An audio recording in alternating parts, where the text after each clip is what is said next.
Épisode 143, la France entre en guerre contre la fast fashion.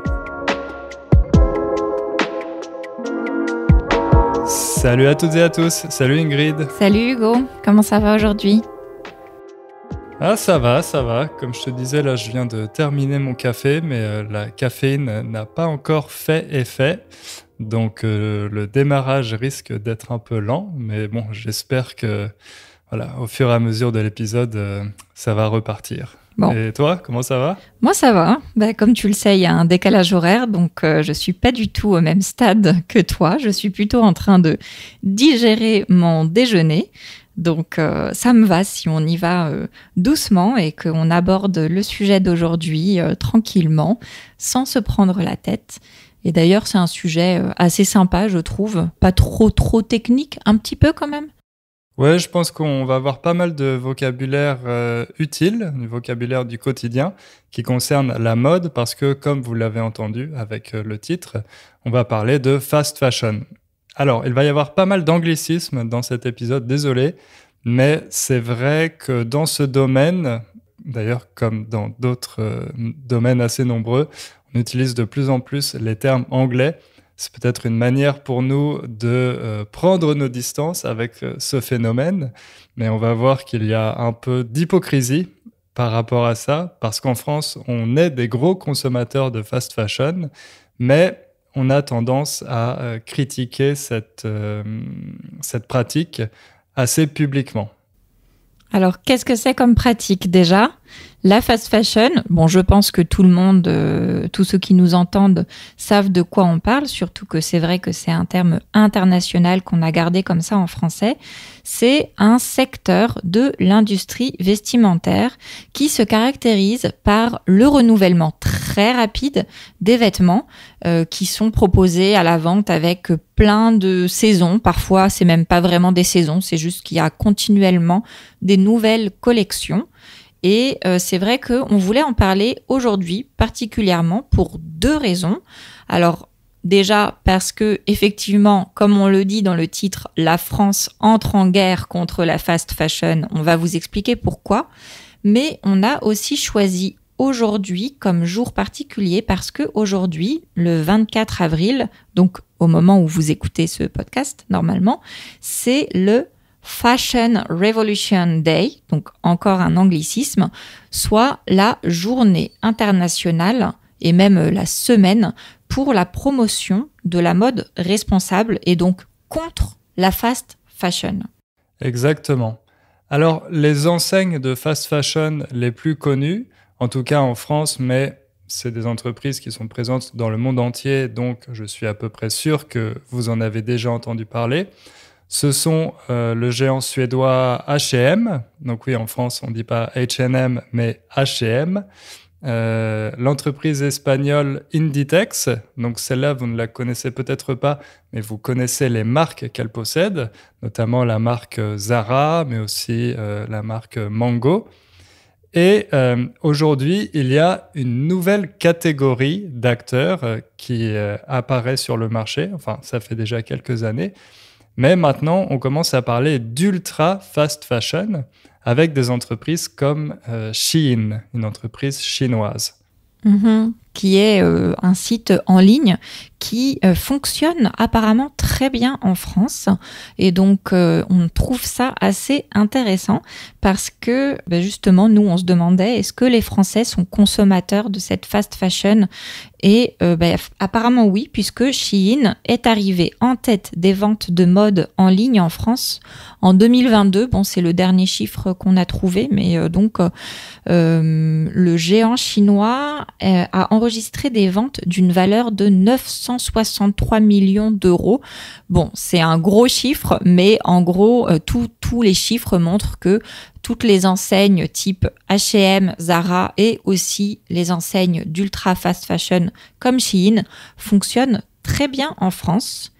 Et ça, c'est quelque chose qui n'est pas forcément très bien vu. Donc, on a décidé, ou en tout cas les politiques ont décidé de répliquer. Oui, ils ont décidé de voter une loi pour adopter des actions concrètes afin de lutter d'être en guerre contre ces entreprises de fast fashion. Cette loi, elle a été votée il y a environ 1 mois et elle a 3 mesures phares, 3 grandes mesures pour lutter concrètement contre les entreprises de fast fashion. C'est une loi qui a été adoptée avec une grande majorité, il n'y a pas vraiment d'opposition, donc on peut dire qu'elle fait l'unanimité parmi les partis politiques français, mais parfois pour des raisons un peu différentes. On en reparlera plus tard. Ouais, donc on va creuser ce sujet dans l'épisode d'aujourd'hui.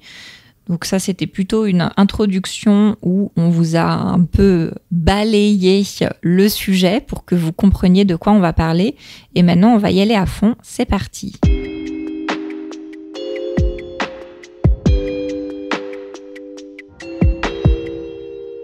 Alors, pour commencer, on va essayer de mieux comprendre ce qu'est l'ultra fast fashion.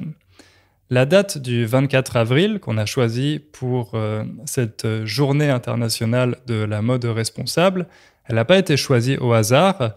En fait, c'est un jour de commémoration. On commémore un drame qui a eu lieu au Bangladesh le 24 avril 2013. C'est le célèbre effondrement de l'immeuble du Rana Plaza. Alors, le Rana Plaza, c'était un immeuble dans lequel plusieurs enseignes comme Mango ou Primark produisaient une partie de leurs vêtements. Et ce 24 avril, le bâtiment s'est effondré, il s'est écroulé, ce qui a fait plus de 1000 morts et environ 2500 personnes qui ont été rescapées. Ces personnes, évidemment, c'était des ouvriers qui travaillaient à la production de ces vêtements et on en a beaucoup discuté ensuite au niveau mondial et ça a attiré l'attention du grand public sur les conditions de production des vêtements qu'ils achètent. Oui, parce que à l'époque, on avait su qu'il y avait eu des consignes d'évacuation qui avaient été données la veille, donc le jour d'avant, après l'apparition de fissures. Des fissures, c'est quand le mur est cassé, qu'on voit que le mur pourrait se fendre, se couper en deux. Et les responsables de ces usines avaient su cela, mais ils avaient décidé de l'ignorer. Pourquoi ? Parce que le profit est beaucoup plus important que la vie de ces ouvriers. Donc, ils avaient décidé de prendre le risque quand même. Et c'est vrai que ensuite, il y avait eu beaucoup d'émotions dans le monde entier et notamment les entreprises qui embauchent ces ouvriers, qui font travailler ces personnes dans ces pays, avaient été beaucoup critiquées. Il y avait eu un mouvement un petit peu déjà pour s'opposer à cette industrie. Et à l'époque, c'était plutôt l'idée que c'était une industrie qui était très mauvaise pour les droits humains, qui pour pouvoir produire de façon très peu coûteuse, ne faisait pas du tout attention aux conditions de travail de leurs ouvriers. Oui, et c'est vrai que, je ne sais pas si tu t'en souviens et si c'était le cas pour toi, mais avant ça, moi, souvent pendant mes cours d'anglais au lycée et puis après en prépa, on parlait des conditions de travail dans les sweatshops en Asie. Donc, c'était les usines dans lesquelles Nike produisait ses baskets et ses vêtements. Je me souviens qu'on en parlait assez souvent au début des années 2000, mais ça concernait principalement les équipementiers sportifs, donc Nike, Adidas, etc. Toutes ces entreprises qui produisaient, par exemple, au Vietnam. Mais à partir des années 2010, les enseignes qui étaient dans le viseur, autrement dit les enseignes qui étaient ciblées, qui étaient critiquées, c'était plutôt les enseignes de la fast fashion comme H&M, Primark, etc. Oui, c'est vrai qu'avant, on entendait beaucoup, par exemple, que les baskets Nike étaient fabriquées par des pauvres enfants en Asie, mais sur H&M ou Zara, il n'y avait pas du tout de discours critique. Et c'est à ce moment-là qu'on s'est rendu compte que pour avoir ces prix qui défient toute concurrence, des t-shirts à 5 euros ou des robes à 10 euros, il faut absolument avoir des conditions de travail médiocres avec beaucoup d'heures de travail, avec une cadence qui ne permet pas de se reposer, pas de respect de la santé des ouvriers, etc. Alors depuis, ces marques-là ont un peu fait ce qu'on appelle du greenwashing. Vous savez, il y a H&M qui, par exemple, propose de recycler des vêtements, ou ils nous proposent des collections vertes, des choses comme ça, pour montrer qu'ils font leur part pour réduire les risques. Mais c'est vrai que personnellement, depuis cette époque, j'ai toujours gardé un œil très mauvais sur ces marques-là. Oui, c'est vrai. Et comme tu le soulignais, avant, la principale critique concernait les conditions de travail et les salaires dans ces pays-là. Mais depuis une dizaine, voire une quinzaine d'années, on parle surtout de l'impact environnemental de la fast fashion. Et c'est ça qui concentre la plupart des critiques. Oui, c'est vrai. Et alors là, c'est un avis très personnel, mais moi, je pense que le fait de se concentrer sur l'impact environnemental, ça rend la critique internationale et ça rend les mesures de surveillance plus faciles, parce que on peut facilement critiquer l'impact environnemental de la production de vêtements, alors que depuis l'Europe, c'est plus difficile d'aller imposer des conditions de travail meilleures pour des ouvriers à l'autre bout du monde. Ou alors, il faudrait carrément interdire l'exportation, mais ça, c'est un peu contre tout notre système de mondialisation. Donc maintenant, on a un bon argument pour lutter contre ces entreprises, c'est l'écologie. Oui, et de manière peut-être un peu plus cynique, on peut imaginer que les gens se sentent plus concernés par ces problèmes écologiques que par les conditions de travail des ouvriers au Vietnam ou dans d'autres pays d'Asie. On peut avoir cette attitude de dire c'est pas mon problème si les gens acceptent de travailler pour $2 de l'heure dans ces pays-là. Moi, je vais quand même continuer d'acheter mes baskets. Mais si ma consommation contribue directement au réchauffement climatique, c'est quelque chose qui va avoir un impact sur ma vie. Donc, c'est vrai que de manière générale, les gens ont un peu de mal aussi à imaginer les conséquences du réchauffement climatique, même quand ils les ont sous les yeux. Mais voilà, de manière plus cynique, peut-être que les gens se sentent plus concernés par les problèmes écologiques que par les conditions de travail des ouvriers de ces pays.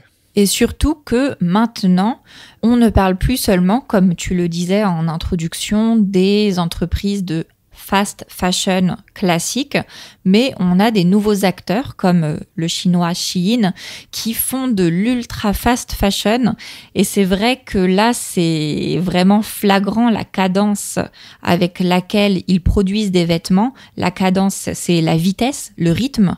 On est vraiment sur une accélération de la production parce que Shein, c'est 7500 modèles par jour, alors que Zara, par exemple, c'est 100 de modèles par semaine. Donc, on est vraiment sur des chiffres de dingue. On a aussi, je pense que tous ceux qui ont déjà vu des produits Shein, même que ce soit seulement dans des vidéos sur Internet, on sait tous que c'est de la très mauvaise qualité, que c'est des produits qui sont faits pour être renouvelés et jetés tout le temps. Donc, c'est beaucoup plus flagrant. Et maintenant, c'est plutôt ce modèle-là qui est, entre guillemets, l'ennemi de l'écologie et qui est critiqué plus que les anciennes classiques qui étaient responsables de l'effondrement du Rana Plaza. Oui, parce qu'il y a la question, comme tu l'as dit, du nombre de nouveaux produits, de nouveaux modèles. Parce que déjà, au moment de la fast fashion, je me souviens qu'on trouvait ça incroyable et assez inquiétant que Zara soit capable de lancer aussi rapidement de nouvelles collections. Mais là, on est passé à une échelle complètement différente. Et ce qui change aussi, c'est la livraison. Parce que les enseignes de fast fashion étaient principalement vendus en boutique, alors que maintenant, chaque client se fait livrer à domicile. Donc là, au niveau de l'impact environnemental, c'est facile d'imaginer à quel point c'est pire que la fast fashion. Et alors, pour donner quelques indications supplémentaires sur ce modèle d'entreprise, Shein, en fait, qui est pratiquement le seul, mais il va probablement y avoir avec le temps, si on ne fait rien, de plus en plus d'acteurs similaires. Mais donc Shein, son modèle repose sur un algorithme, et c'est cet algorithme qui lui permet de produire très rapidement des nouveaux modèles, puisque en fait, il va récupérer les données des utilisateurs sur Internet, pas que sur son propre site, mais aussi sur d'autres sites. Et il va pouvoir identifier quelles sont les nouveautés que les gens recherchent. Il va pouvoir aussi identifier très vite quels sont les modèles qui fonctionnent. Dès qu'un modèle ne fonctionne pas vraiment, ils le sortent de la vente et ils en mettent des nouveaux. Et ça, c'est vraiment la base du modèle. Ça, en plus d'avoir des ouvriers très très proches, puisque la maison mère est en Chine et juste à côté, il y a des énormes usines à Guangzhou. J'espère que je le dis correctement. Voilà, c'est un endroit où il y a des milliers et des milliers d'ouvriers du textile qui peuvent produire des vêtements très rapides. Oui, et c'est vrai que ce modèle est très critiqué. Donc, en plus de ce que tu as déjà cité, il y a aussi la question de la collecte de données. Comment fait Shein pour capter toutes ces nouvelles tendances et ce que les internautes recherchent? Donc ça pose question par rapport au respect de la confidentialité, de la vie privée. On sait qu'en Chine, les lois sont beaucoup moins restrictives et moins protectrices qu'en Europe, par exemple. Il y a aussi des critiques qui concernent le plagiat. Shein est régulièrement accusé de plagier, de copier des produits de grandes marques, voire même de marques de fast fashion comme Uniqlo, l'enseigne japonaise, ou H&M. Ça, c'est une critique qui était souvent faite à Zara aussi à l'époque. Zara qui copiait les produits des défilés des grandes maisons de haute couture et qui en faisait des produits pas chers, accessibles. Donc maintenant, c'est plutôt Shein qui est accusé de plagiat.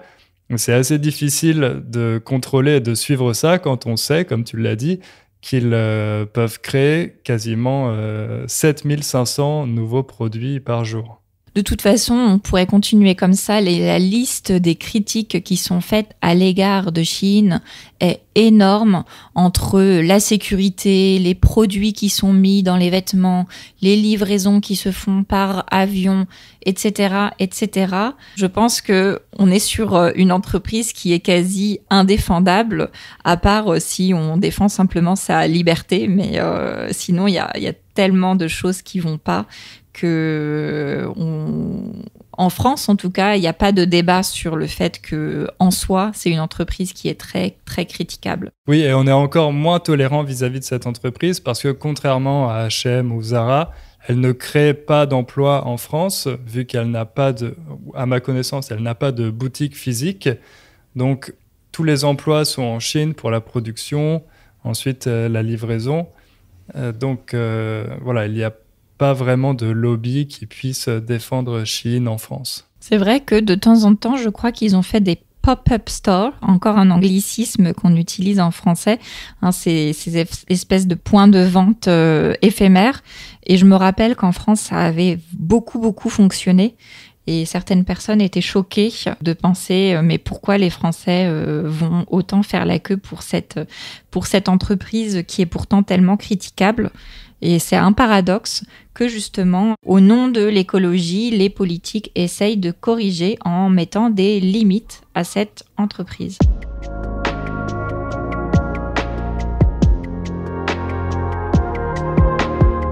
Bon, et maintenant peut-être qu'on pourrait donner 2 ou 3 chiffres juste pour être conscient de l'échelle du problème.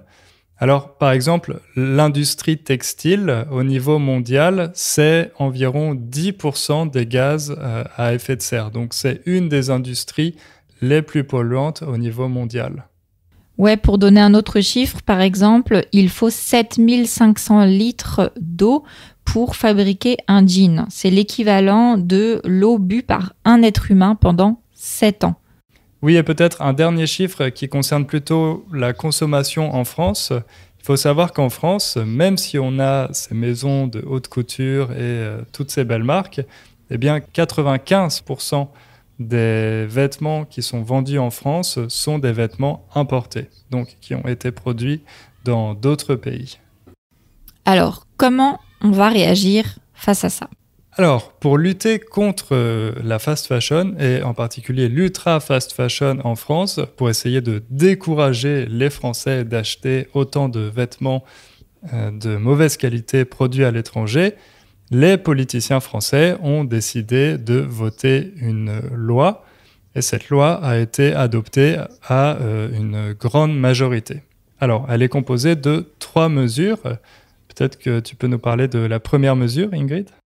Alors la toute première mesure déjà, elle consiste tout simplement à donner un cadre et à obliger les marques d'ultra fast fashion à mettre un message sur leur site pour en fait prévenir de l'impact écologique qu'elles peuvent avoir. Alors quand je dis donner un cadre, c'est-à-dire que forcément quand on fait une loi, il faut définir qui est concerné par cette loi. Et donc, c'est pour ça qu'en France, il va être introduit dans le Code de l'environnement une définition de la pratique commerciale de la fast fashion. Donc, c'est-à-dire que pour l'instant, on ne sait pas exactement quel va être le seuil, mais il va y avoir un seuil qui va définir que si on produit tant de nouveaux vêtements, de nouveaux modèles par jour, par mois, on rentre dans la catégorie de fast fashion. Et si on rentre dans cette catégorie, on va devoir mettre sur le site, au moment de terminer l'achat pour les clients, un message qui dise attention, ce produit est nocif pour l'environnement, etc. C'est un peu le même principe que ce qu'on a déjà, par exemple, sur les paquets de cigarettes ou sur les bouteilles d'alcool. Voilà, c'est des produits qui sont mauvais pour la santé, en l'occurrence, et qui sont forcément vendus avec un message de prévention. Eh bien là, ce serait la même chose pour les entreprises comme Shein qui dépassent des seuils de production. Alors apparemment, les entreprises type Zara ne seraient pas concernées, mais bon, ça reste à voir, puisque la loi, elle a été acceptée dans sa première version, mais il faut encore beaucoup d'étapes pour qu'il y ait tous les petits détails qui soient proposés et validés. Ouais, et ils veulent aussi ajouter l'éco-score, non ? Que l'éco-score soit mentionné sur le site. Ça, je trouve que c'est assez intéressant. Je l'ai vu déjà sur des produits alimentaires en France. Donc, il y a le Nutri-Score qui nous informe sur la qualité nutritionnelle d'un aliment. Et il y a aussi son Eco-Score qui, là, reflète son impact environnemental. Donc, plutôt au niveau de la production. Je trouve que c'est un indicateur plutôt clair. Donc, c'est noté de A à F, il me semble. Et quand on achète quelque chose, si on a le choix entre un produit avec un score de A ou un autre avec un éco-score de C, on va plutôt acheter l'éco-score de A, en tout cas si le prix est le même. Ça, c'est vraiment le genre d'information, le genre d'indicateur qui est clair, facile à comprendre. Donc ça peut être une bonne idée de l'ajouter dans le secteur textile. Ça existe déjà sur les frigos, l'électroménager, les choses comme ça, c'est ça ? Ouais, aussi sur tout l'électroménager, effectivement. Il y a un éco-score qui concerne la production de ces équipements. Et là, ça va être mis en place normalement pour les vêtements aussi. Et puis, il y a une deuxième mesure qui, là, est moins symbolique, mais qui va plutôt avoir un impact direct au niveau économique. C'est un malus écologique. Malus, c'est le contraire de bonus. Concrètement, ça veut dire qu'il va y avoir une taxe supplémentaire sur les produits de fast fashion. Et cette taxe va pouvoir aller jusqu'à 50% du prix. Ça va être progressif, elle va augmenter au fur et à mesure des années. Mais concrètement, ça veut dire qu'un pull qui est vendu 8 €, eh bien, il sera taxé à 4 euros. Maximum. Non, on ne sait pas encore exactement, mais ça va être progressif et ça dépendra à quel point le produit est mauvais. Mais donc, effectivement, ça peut augmenter assez vite pour ces produits-là qui ont comme super avantage d'être peu chers maintenant. Donc, ça risque de faire envoler les prix. Et sinon, la troisième mesure, donc, c'est l'interdiction de la publicité. Donc, à partir du 1er janvier 2025, la publicité pour les produits de la mode type fast fashion devrait être interdite.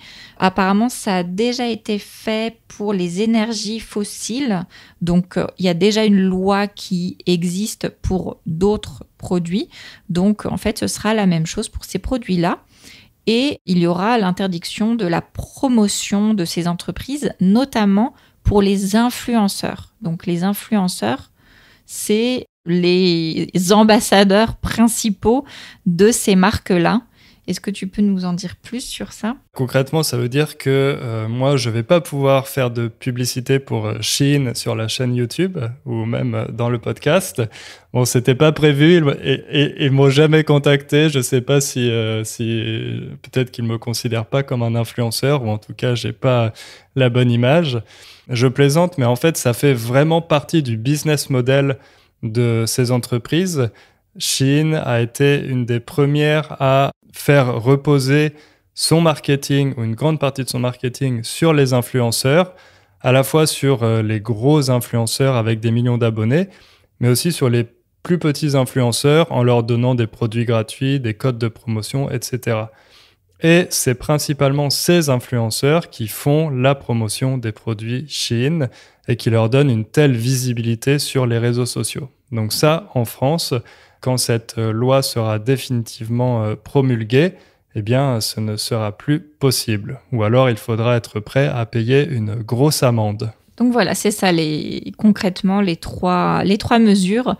Elles sont simples, elles sont précises, mais elles sont quand même assez importantes et inédites. C'est la première fois qu'il y a un pays qui met en place ce genre de loi, donc elles risquent d'avoir un gros impact quand même.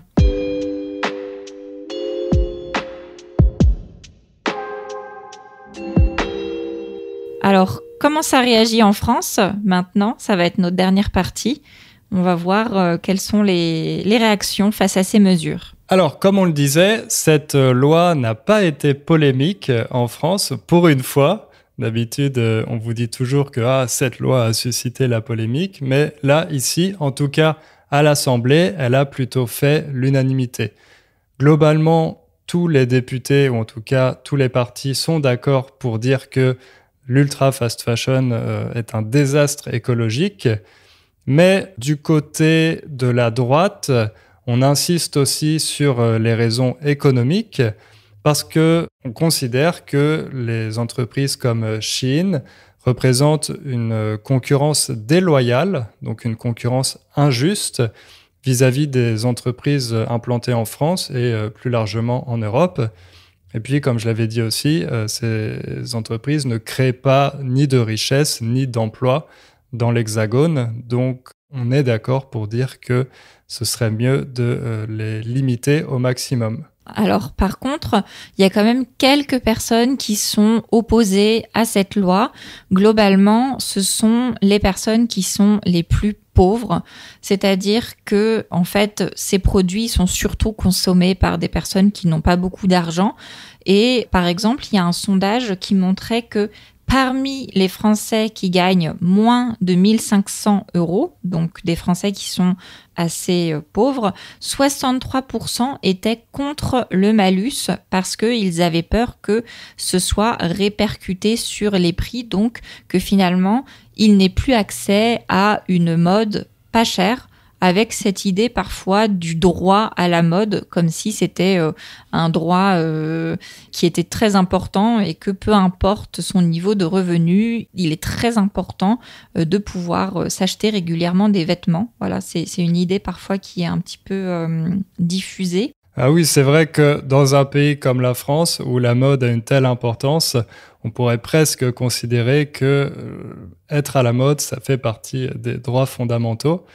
Bon, je dis ça avec un peu d'ironie, mais c'est vrai que ces entreprises comme Shein, elles ont donné la possibilité aux personnes qui ont des revenus modestes de pouvoir s'habiller, d'être à la mode et voilà, de se sentir mieux tout simplement parce qu'elles ont des vêtements qu'elles apprécient.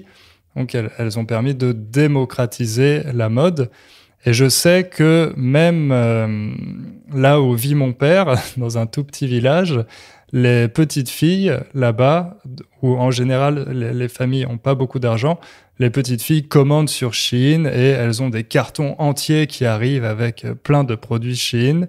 1 ou 2 fois par mois, elles se réunissent avec toutes leurs copines et voilà, elles sont super contentes de pouvoir avoir des vêtements qu'elles voient sur les réseaux sociaux. Donc, c'est un cercle vicieux, mais d'un autre côté, je comprends cet argument en faveur des personnes qui ont des revenus modestes. C'est vrai que avant le début de la fast fashion, la mode s'était réservée aux plus riches et c'était des produits de luxe. Mais maintenant qu'on a eu cette habitude de voir certains prix très bas pour les vêtements, pour les chaussures, pour les accessoires, forcément, on est biaisé maintenant. C'est-à-dire que on a un biais qui fait qu'on croit que les vêtements sont censés coûter si peu cher, si bien que maintenant, la majorité des Français trouvent que les vêtements sont trop chers, que c'est hors de prix de s'habiller. Alors que bon, peut-être en fait, l'idée est fausse, c'est que on devrait pouvoir changer de vêtements tous les ans, alors qu'avant, les gens reprisaient leurs vêtements, reprisaient, recousaient, ils raccommodaient. C'est plein de mots qui sont tous synonymes pour dire la même chose et qu'on n'utilise plus du tout. À l'époque, c'était des mots qui étaient hyper courants, mais plus maintenant. Et donc voilà, ça c'est les critiques que les plus pauvres, que ce soit les consommateurs ou même les petits influenceurs, ceux qui font que ça en fait, c'est leur métier de recevoir des vêtements et de faire des présentations sur les réseaux sociaux de ce qu'ils ont reçu. Ces personnes-là vont souffrir de la nouvelle loi et donc ce serait injuste. Oui, et puis il y a ce concept très intéressant d'obsolescence émotionnelle. On parle souvent pour les produits comme les téléphones, les ordinateurs, etc., les produits avec des nouvelles technologies, on parle d'obsolescence programmée, que ces produits sont programmés pour tomber en panne à un certain moment, mais les vêtements de l'ultra fast fashion ont cette obsolescence émotionnelle où en fait, au bout d'un mois, le produit qu'on a acheté n'a plus aucune valeur parce qu'il est déjà démodé et soit on le jette à la poubelle, soit il reste en boule au fond d'un placard.